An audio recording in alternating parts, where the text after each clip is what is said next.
আগামীকাল শেষ হচ্ছে জাতীয় সংসদ নির্বাচনে অংশগ্রহণের প্রার্থিতা ফিরে পেতে আপিল শুনানি।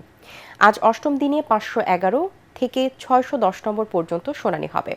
এতে প্রধান নির্বাচন কমিশনার সহ অন্য কমিশনাররাও রয়েছেন। এদিকে আচরণবিধি নিয়ে নির্বাচন কমিশনের কাছে শোকেজে ব্যাখ্যা দিয়েছেন ঢাকা 13 আসনে বাংলাদেশ খেলাফত মজলিস মনোনীত প্রার্থী মামুনুল হক।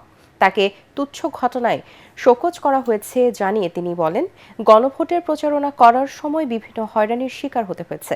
একটি দলের প্রধানকে এভাবে হয়রানি করা হলে বাকি প্রার্থীদের জন্য লেভেল প্লেইং ফিল্ড কিভাবে নিশ্চিত করা হবে তা নিয়েও শঙ্কা জানান তিনি। গণমাধ্যমের সংবাদের ভিত্তিতে আমাকে শোকজ করা হয়েছে।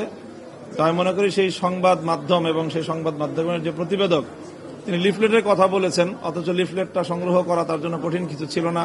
আমি যেখানে বাংলাদেশের একটি দলের প্রধান এবং একটি জোটের অন্যতম শীর্ষ দায়িত্বশীল, সেক্ষেত্রে আমি যদি এই ধরনের হয়রানির শিকার হই তাহলে আসলে নির্বাচনের ক্ষেত্রে লেভেল প্লেইং ফিল্ড কতটুকু থাকবে আছে সেটা আমাদের জন্য আরো বড় করে একটি শঙ্কার জায়গা তৈরি হলো।